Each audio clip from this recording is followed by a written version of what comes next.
Siria está aquí, a 8 horas de avión de España. Es la mitad de grande y su población se concentra aquí. ¿Por qué? Porque toda esta zona es un enorme desierto, pero un desierto muy importante. Tiene 1/3 de las reservas de petróleo del mundo y también de gas natural. Según algunos, el nuevo petróleo. Para sacarlo de aquí y llevarlo a Europa, hay que rodear toda esta península y salir por el canal de Suez. Como te puedes imaginar, aquí te cobran. Pero hay otra manera más fácil, la línea recta. El que controle estas tuberías las puede abrir y cerrar, como un grifo. Si no pagas, no hay petróleo, ni gas. Esta región es increíble. La civilización en el planeta empieza en 3 sitios y este es uno de ellos. Mesopotamia, aquí. Sumer, que te saldrá menos, pero es donde empieza todo. Aquí también. ¿Recuerdas la Torre de Babel de la Biblia? La hicieron estos tíos. Egipto, aquí. Siempre ha sido un punto de contacto entre Oriente y Occidente, dando a Asia salida al Mediterráneo. Quizá por eso aquí nacen las principales religiones monoteístas, el judaísmo, el cristianismo y el islam. El islam es el último que llega y de hecho acoge a las 2 anteriores. Adán, Noé, Moisés, Jesucristo son considerados profetas islámicos. Bueno, al grano. Como la zona es brutal, todos han querido controlarla y siempre ha estado dentro de algún imperio. Los persas, los griegos, los romanos. El imperio romano termina partiéndose en 2 y finalmente solo sobrevive esto. Ahora es cuando la última religión monoteísta, el islam, construye su propio imperio. ¿Te acuerdas de las cruzadas? Bueno, pues son los europeos cristianos intentando recuperar esta zona de la que estamos hablando. Los últimos en llegar son los turcos, que ojo, no vienen de Turquía, sino de muy lejos en Asia, junto con Gengis Khan. Lo conquistan todo y fundan el Imperio Otomano. El Imperio Otomano se queda ahí hasta la Primera Guerra Mundial. 600 años. Cuando acaba la Primera Guerra Mundial, aparecen pequeños países donde antes estaba el Imperio Otomano. Y por primera vez vemos a Siria en un mapa. Hasta ahora la habíamos dibujado para no perdernos. ¿Y quién se inventa estos países? Bueno, lo que te voy a contar es alto secreto. O lo era en 1916.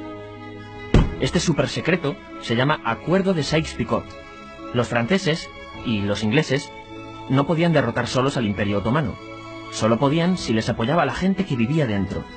En su mayoría, árabes. ¿Cómo se los ganaron? Pues les prometieron la Gran Arabia, un país solo para ellos. El único problema es que era un timo. Antes de seguir, recuerda una cosa. Los árabes son un pueblo, pero no una religión. O sea, un árabe puede ser musulmán, puede ser cristiano, y antes del Islam parece que hubo tribus árabes con tradiciones judías. Bueno, pues a los árabes no les dieron ese único país que les habían prometido. En su lugar, franceses y británicos crearon muchos países pequeños. Estos países, obviamente, no eran países de verdad, sino zonas bajo su control, con gobernantes puestos por ellos. Durante este tiempo hacen lo que quieren con la zona.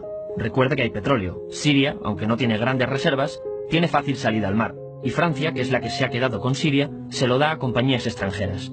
Después de la Segunda Guerra Mundial, los europeos se van. En el caso de Siria, son echados a patadas. Pero antes de irse, crean otro estado, Israel.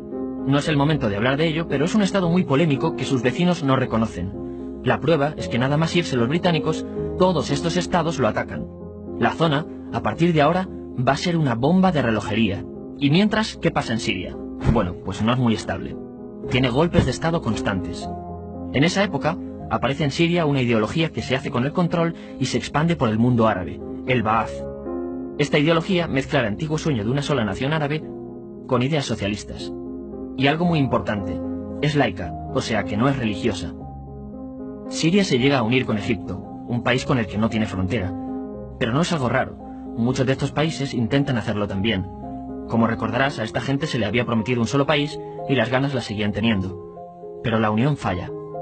En este tiempo, Egipto les convence para nacionalizar el petróleo. En Siria, Al-Assad, el padre del Assad de ahora, se convierte en jefe del estado Ba'ath. En Irak, también Ba'ath, comienza a ganar fuerza Saddam Hussein. Las diferencias entre ambos países dividen a los partidos Ba'ath de otros países en pro-Siria o pro-Irak. Ahora ocurre la Guerra Fría. El mundo se divide en 2. O eres de Estados Unidos o de la Unión Soviética. Son años muy movidos en los que se pegan constantemente con Israel, invaden su vecino Líbano y comienza una oposición islamista al régimen Ba'ath de Assad. Los hermanos musulmanes. Vale, volvamos atrás un momento. Recuerdas que la mayoría de árabes eran musulmanes, ¿verdad? Bueno, pues dentro de los musulmanes hay 2 ramas fundamentales. Suníes, la mayoría, y chiíes. En el caso de Siria, a pesar de ser un estado laico, los gobernantes como Assad y los jefes militares eran chiíes, los cuales representan menos del 13%. En cambio, casi el 70% de la población es suní. Un dato curioso es que los cristianos son casi el 10%. Que los chiíes controlen el gobierno y ejército mosquea a la población suní, y ese sentimiento es aprovechado por los hermanos musulmanes, islamistas radicales suníes.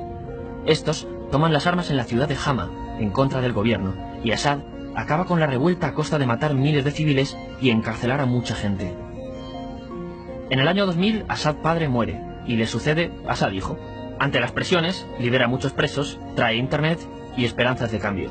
Hay un periodo de gran debate político y aparece la oposición. También vuelven los hermanos musulmanes.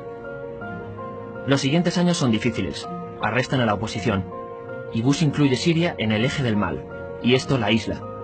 Está mal visto negociar con Siria. Los kurdos, un pueblo que vive repartido por varios países de la zona, comienzan a protestar también. Hay represión y muertos. En 2011, te sonará esto, ocurre la Primavera Árabe. ¿Qué es esto? Bueno, es una protesta que se va propagando por todos los países árabes pidiendo más democracia. Como ves, el mundo árabe, a pesar de estar dividido en países, tiene tendencias generales. Cuando llega a Siria, Assad hijo termina usando el ejército y en los enfrentamientos mueren unas 1000 personas.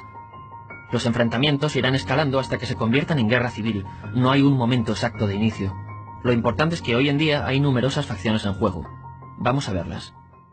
Pero primero piensa en que todo está dividido entre chiíes, la minoría, y suníes, la mayoría. Chiíes, y además laicos, o sea, no religiosos, son el gobierno de Al-Assad. Controla todo esto, que si recuerdas son básicamente las zonas chiíes del país, y está enfrentado al resto. También mayoritariamente laico, pero suní, es el Ejército Libre de Siria, o FSA en inglés, junto con el Frente Islámico, que es religioso, y otros 70 y pico grupos más, forma una coalición que la prensa llama simplemente la oposición.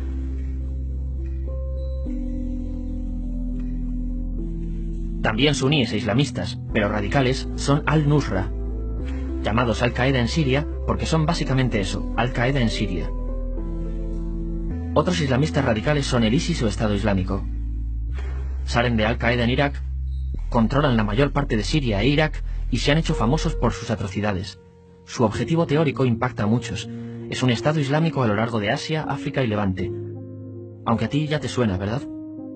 En naranja tenemos al pueblo kurdo, que recordarás porque el presidente Al-Assad lo reprimió, al igual que gobiernos de países próximos también lo hacen. Ahora controlan militarmente esta zona. Antes de terminar, repasemos los apoyos internacionales a fecha de octubre de 2015. Las fuerzas de Al-Assad son apoyadas por Rusia, que ya tenía base militar en el país antes del conflicto, Irán y China.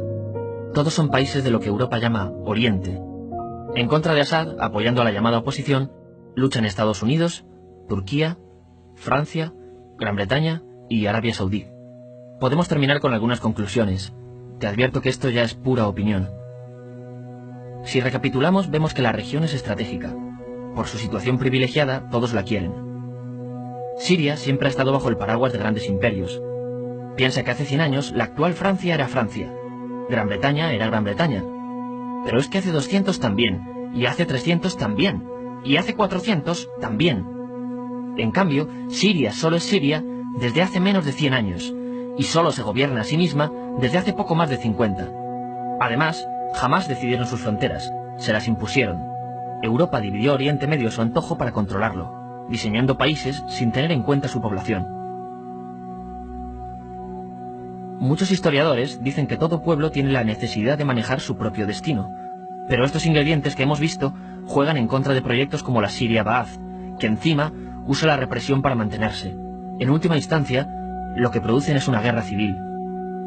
En este contexto no es extraño que aparezcan actores que se alimenten de la desesperación, el sentimiento suní de opresión y la visión de Occidente como invasor. ISIS usa la identidad árabe y la mitología de antiguos imperios. Cuando quieres entender el presente, pregúntate, ¿y el pasado?